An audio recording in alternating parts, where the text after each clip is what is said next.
సువార్త, మనం కాచే కన్నీరు, మనం చేసేటువంటి కార్యాలు ఇవి ఈ ప్రాంత ప్రజలను మారుస్తాయి.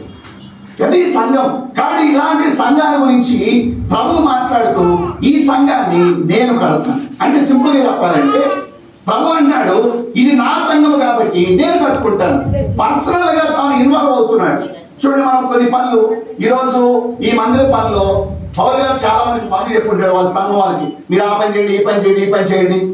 కానీ ముఖ్యమైన పని మాత్రము తాను చేయాలి. ఎందుకంటే తను సేవకుడిగా తాను చేయాల్సిందే. అట్లానే దేవుడు మన ద్వారా చాలా కార్యాలు జరిగిస్తాడు. కానీ తన పని తనకు ముఖ్యమైనది, చాలా శ్రేష్టమైనది. తాను ఏమంటే సంఘాన్ని కట్టుకోవడం. ఈ భూమి మీద ఏదైనా పని ఉంది అంటే, ఏదైనా తాను చేయాలి అనుకుంటే తాను ఇష్టపడి తాను చేసి ఇన్వాల్వ్ అయ్యి చేసేటువంటి పని ఏమంటే సంఘాన్ని కట్టడమే. ఈరోజు మనందరం కూడా, మనం సేవకమైన మేమందరం కూడా ఆయనతో పాటు పరివారం అంతే. ఆయన మమ్మల్ని వాడుకుంటున్నాడు, కానీ తన సంఘాన్ని తానే కట్టుకుంటున్నాడు. ప్రజల జీవితాలు మారినట్లుగా, ప్రజలు దీవించబడినట్లుగా, ప్రజలు సాధారణ బంధువుల నుంచి బయటపడినట్లుగా దేవుడు సేవకుల ద్వారా తన పరిచయం జరిగిస్తున్నాడు. కానీ ఇంకో మాట చెప్పాలంటే, యేసయ్య తన సంఘాన్ని తానే కట్టుకుంటూ ఉన్నాడు. ఈ ప్రాంతంలో సంఘాన్ని కట్టాలంటే దేవుడు సేవకుని కూర్చొని పంపిస్తాడు. ఇక్కడ పంపించి ఇక్కడ ఆ ప్రాంతం పట్ల భారం పుట్టిస్తాడు. ఆ ప్రాంతం పట్ల భారం పుట్టించి అప్పుడు అక్కడ సంఘానికి కడతాడు. నిన్న పొద్దున నేను మా పాస్టర్గా ఈ మొలకెత్తిన విత్తనాలు తింటూ ఉంటే, ఆ మొలకెత్తిన విత్తనాల్లో నుంచి మొలక వస్తుంది కదా బయటికి, ఈ పెసలు. నేను అన్నాను, ఈ మొలకెత్తిన ఇంత చిన్న గింజల నుంచి ఎంత పెద్ద చెట్టు వస్తుందో, అది ఎంత పెద్దదో ఎవరు చెప్పలేరు.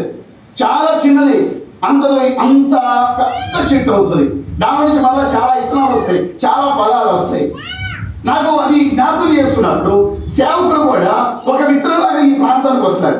ఈ ప్రాంతంలో తాను పడి చచ్చి అతను ఫలిస్తాడు. అతని ద్వారా ఎంతమంది రక్షించబడతారు, అతని ద్వారా ఎంతమంది దీవించబడతారు, అతని ద్వారా ఎంతమంది రక్షణలోకి వస్తారు ఎవరు చెప్పలేరు.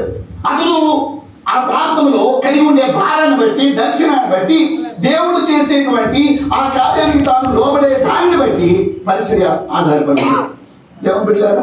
అందుకని సేవకుడు ఎందుకు అంత ప్రత్యేకమైన వాడంటే, తాను చచ్చి అనేక మందిని బతికిస్తున్నాడు. ఇదే సత్యాన్ని పౌలు కూడా తాను చెప్తాడు కొరింథీ రాసిన పత్రికలో.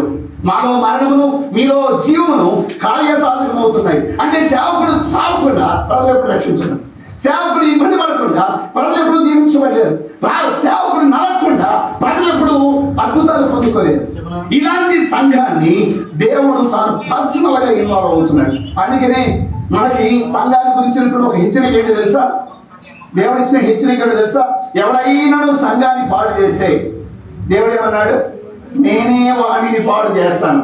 అంటే ఇంత ప్రేమించే దేవుడు సంఘ విషయంలో తాను జోక్యం కల్పించుకుని నేను కట్టుకుంటాను, దీన్ని ఎవరైనా ఇబ్బంది పెడితే నేనే జోక్యం కల్పించుకుంటా, మళ్ళా ఇంకొకరికి అవకాశం నేను. అందుకని ఎవరైనా ఇబ్బంది పడితే మనం వారిపైన ఎదురుదాడి చేయాల్సిన పని లేదు, దేవుడు చూసుకుంటాడు. ఎందుకంటే ఇది ఆయన పని. మనం ఏం చేస్తుంటే ఇది మనది అన్నట్టు ఎక్కువగా ఫీల్ అయిపోయి మనం ఏదో చేయాలని ప్రయత్నం చేస్తున్నాం, మనం దాంట్లో సక్సెస్ అవ్వట్లేదు. కానీ దేవుడు అంటే ఎందుకు మాట చెప్తున్నంటే, సంఘం పట్ల ఆయనకు అంత ఇంట్రెస్ట్, అంత ఆసక్తి ఉంది. తన సంఘాన్ని ఈ భూలోకంలో కట్టడమే ఆయనకున్న ఒకే ఒక బిజినెస్. ఎందుకు ఆ సంఘాన్ని కట్టాలి? ఆ సంఘంలో మనందరం కూడా ఉన్నాం. రకరకాల ప్రజలు, చదువుకున్న వాళ్ళు ఉంటారు, చదువు లేని వాళ్ళు ఉంటారు, పెద్దలు ఉంటారు, పిల్లలు ఉంటారు, రకరకాల ప్రజలు ఉంటారు. ఎందుకు యేసయ్య తన సంఘాన్ని భూమి మీద కడుతున్నాడు? ఈరోజు మీ ఎదుట 4 ప్రాముఖ్యమైన విషయాల మీద ఉంచాలని ఇష్టపడుతున్నాం. చూడండి, ఇక్కడ బాగా చదువుదాం. మనం త్వరగా మనం చదువుదాం. మొట్టమొదటిగా మత్తయి సువార్త 18వ అధ్యాయానికి రండి. 18వ అధ్యాయము 20వ వచనం చదువుదాం.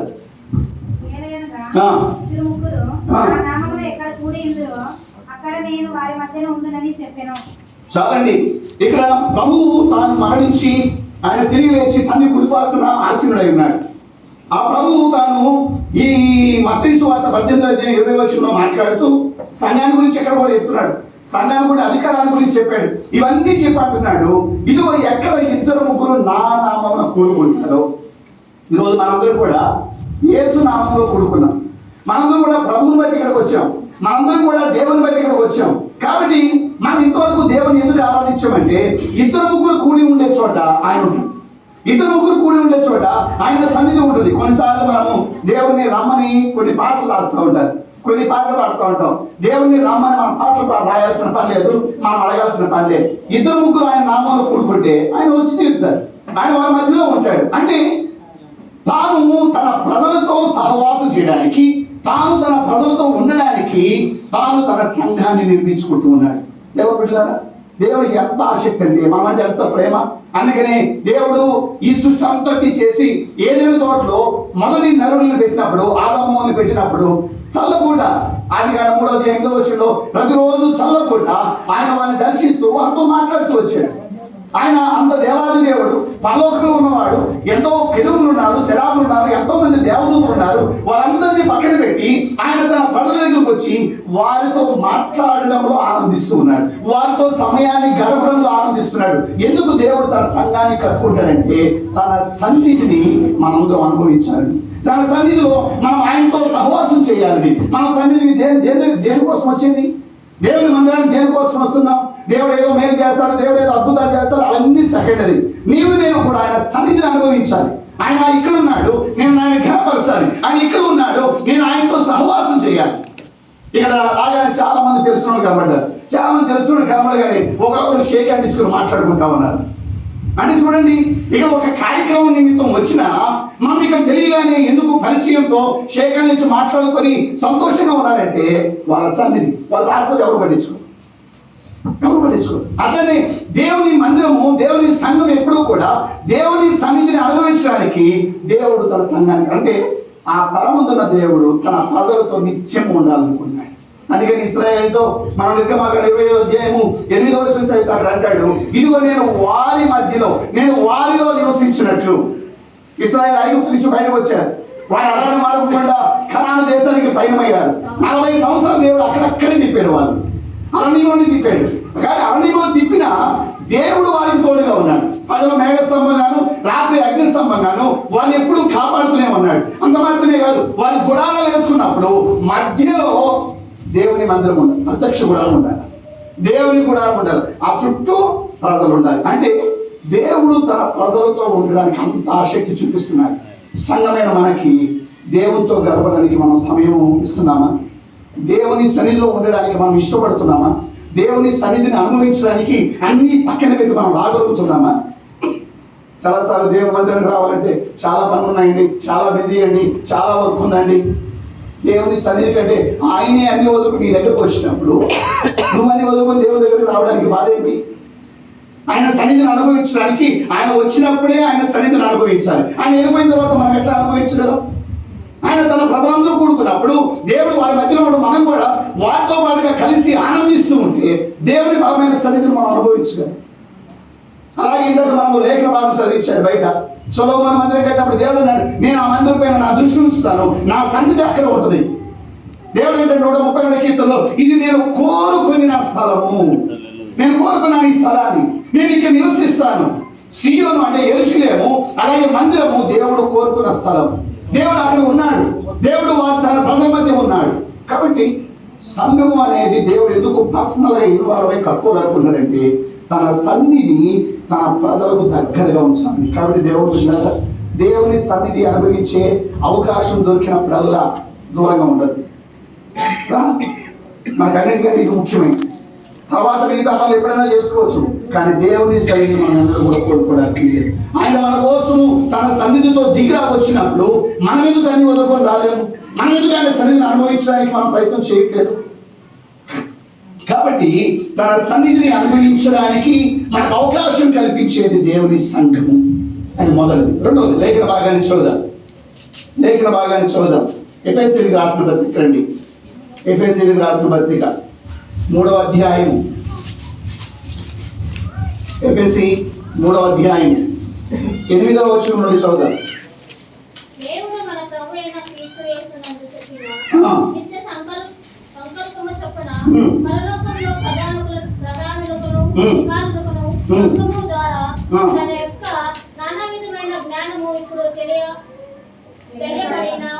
తెలియబడవలనని ఉద్దేశించి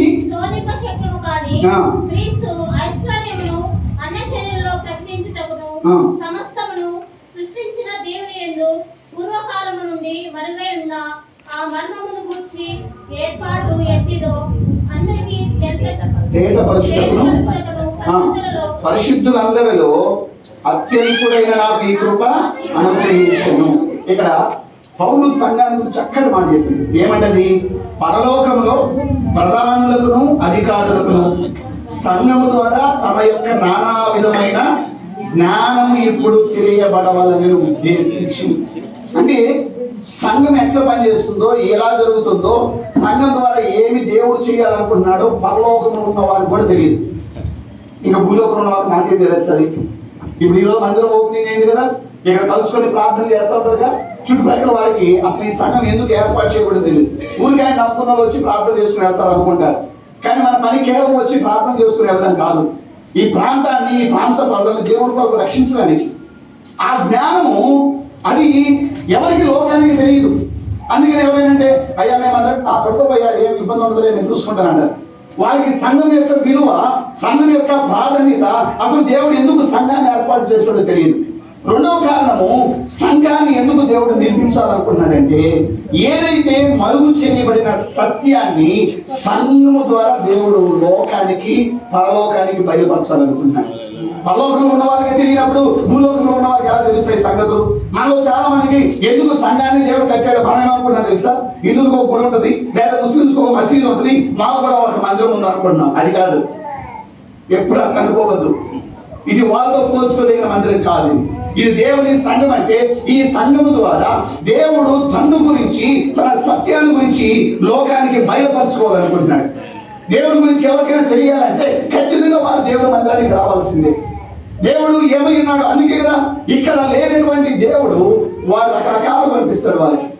అందరూ దేవుడులే, కానీ నువ్వు నేను ఇక్కడికి వచ్చిన తర్వాత ఎవరు దేవుడు అని చెప్తాం? త్రియేక దేవుడే దేవుడు, యేసయ్య దేవుడు.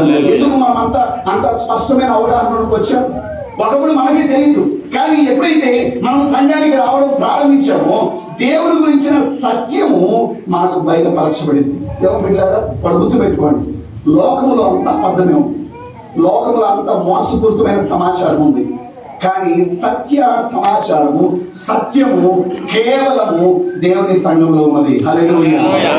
ఆ సత్యాన్ని ప్రకటించాల్సినటువంటి బాధ్యత సంఘానికి. నువ్వు సత్యం చెప్పకపోతే లోకస్తులకు తెలియదు. అందుకని మనం ఇక్కడ సత్యాన్ని ప్రకటించకపోతే లోకస్తులకు తెలియదు. ఇప్పుడు చాలా మంది ప్రజలు వస్తారు, చాలా మంది ప్రజలు ఎక్కడి నుంచో వస్తారు, వారు రకరకాల జీవితాలు జీవిస్తూ ఉంటారు. ఇప్పుడు మనం ఇక్కడ వచ్చిన తర్వాత మనం సత్యాన్ని ప్రకటించకపోతే వారికి ఎలా తెలుస్తుంది? అతనికి బయట లోపల, సంఘం లోపల ఒకే రీతిలో ఉంటే సంఘానికి వచ్చి ఏం ప్రయోజనం? సంఘానికి వచ్చి ఏమి లాభం? దేవుని బిడ్డలారా, యేసయ్య అన్నాడు నేనే సత్యం. నేనే సత్యం అంటే అర్థం ఏంటి? మిగతాదంతా అసత్యం అని అర్థం. అంతేనే కదా? అంతేనే కదా? ఉదాహరణకి నా ఫోను నా బైబిల్ పైన ఉందని చెప్పాను, నేను ఇక్కడే ఉంది అంటే అది సత్యం. ఈలోపు మా బ్రదర్స్ కొంతమంది వచ్చారు, వాళ్ళు అంటారు సార్ ఇందాక మీరు కారులో పెట్టినట్టు గుర్తుంది అని. లేకపోతే ఇంకొక బ్రదర్ అంటారు లేదు బ్రదర్ ఇందాక నీ చేతిలో ఉన్నట్టు చూశానండి. ఇవన్నీ అబద్ధాలే. సత్యం ఏది? అది ఇక్కడ ఉందనే సత్యం. అట్లనే యేసయ్య నేను సత్యం అన్నాడంటే మిగతాదంతా అసత్యమే. అలాగే ఆయన ఏమన్నాడు? నా వాక్యము సత్యం. 17:17 వచ్చిందో ఆయన అన్నాడు ఆయన వాక్యము సత్యము. ఆయన వాక్యము సత్యం అంటే బయట ఉన్నదంతా అసత్యమే. ఈ సత్య వాక్యం ద్వారానే మనం మార్చబడతాం.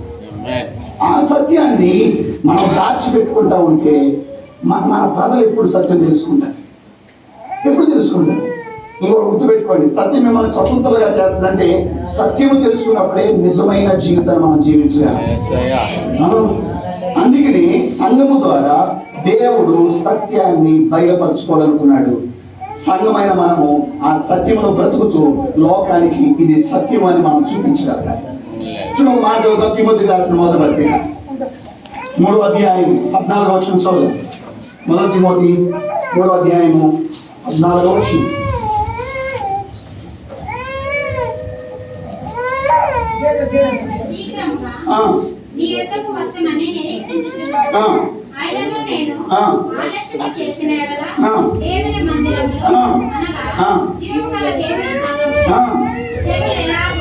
ప్రవర్తింపవలెను ఆ. అది నీకు తెలియవలెనని ఆ. ఈ సంగతులను నీకు రాయించున్నాను. ఆ. ఆ సంఘము సత్యమును ఆ సంఘము సత్యమునకు స్తంభమును ఆధారమై ఉన్నది. హల్లెలూయా. హల్లెలూయా. పౌలు ఎంత చక్కటి మాట చెప్పాడంటే సంఘము సత్యానికి స్తంభము ఆధారమై ఉంది అంటే దాని అర్థం ఏమంటే సంఘము సత్యం చెప్పకపోతే లోకం అసత్యములో ఉంటుంది.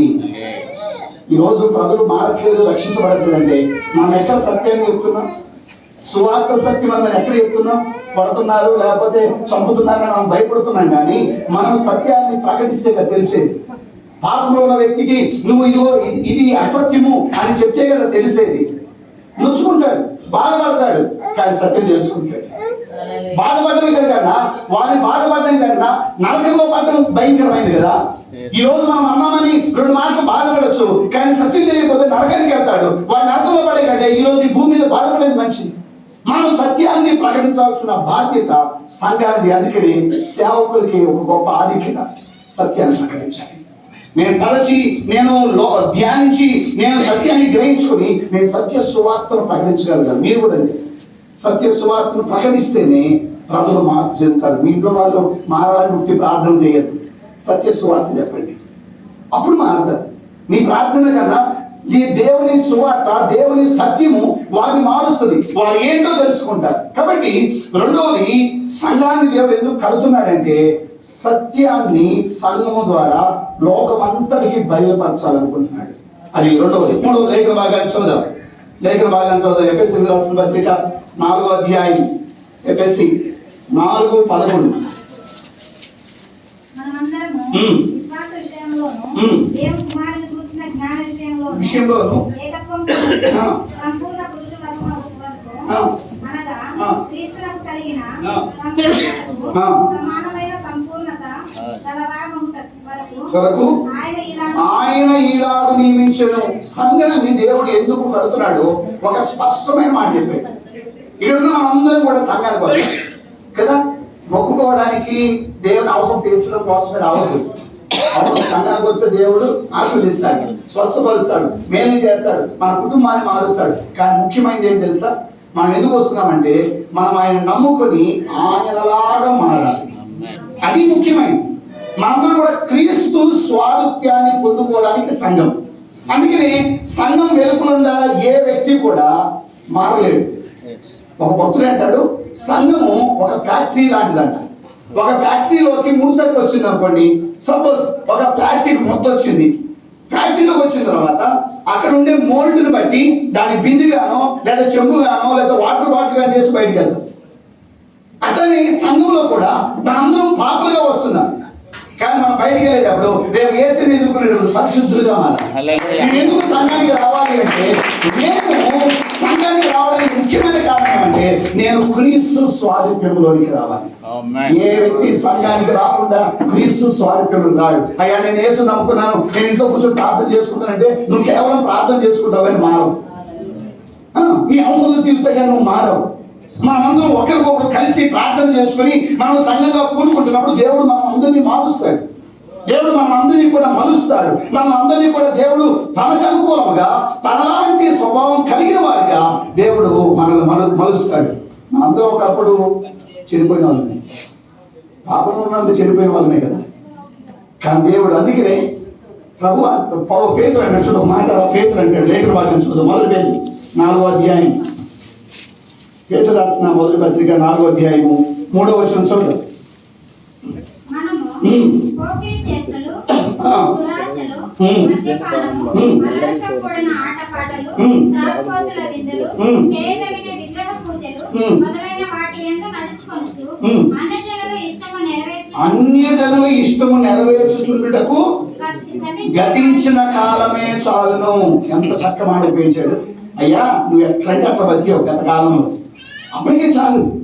మరి ఇప్పుడు ఎందుకు నువ్వు, ఇప్పుడు నీ పని ఏంటి? ఎందుకు నేను సంఘానికి రావాలి? మనము ఎఫెసీ రాసిన పత్రికలో చూడండి. ఎఫెసీ రాసిన పత్రిక 5వ అధ్యాయంలోకి వద్దాం. మొదటి వచనం చదువుదాం.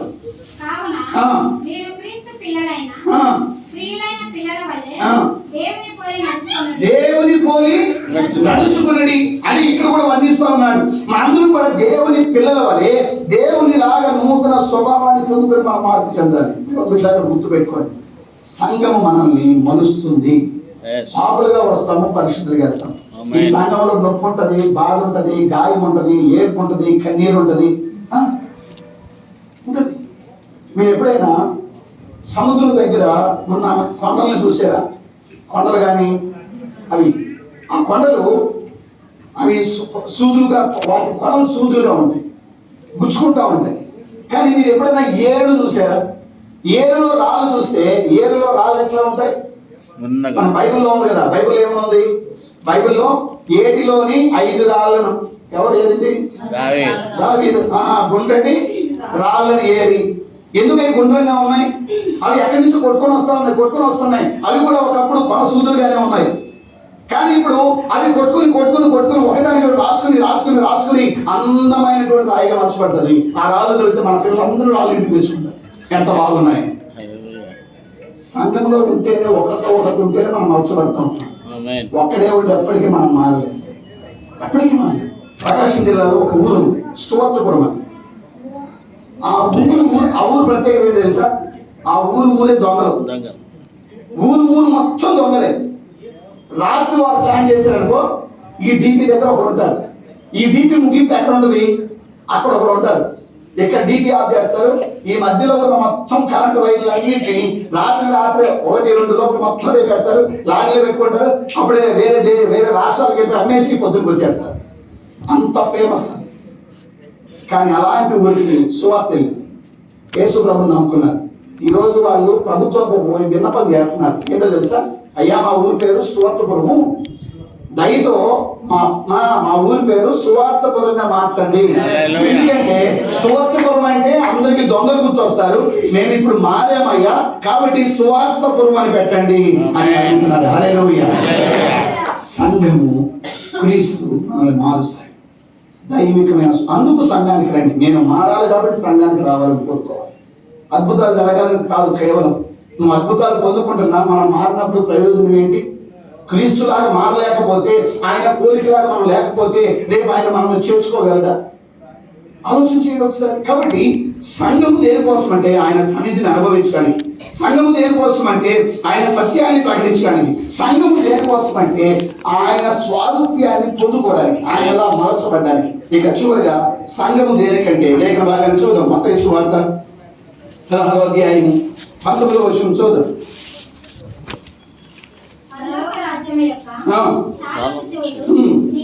ఇచ్చేదను. దేన్ని బంధిస్తావో బంధించబడును, దేన్ని విప్పుదువో అది పరలోకమందును విప్పబడినని చెప్పాడు. ఇదే మాట మత్తయి సువార్త 18:18 కూడా చెప్పాడు. సంఘము కేవలము మనం కూడుకొని ఊరికే ప్రార్థన చేసుకునేదే కాదు.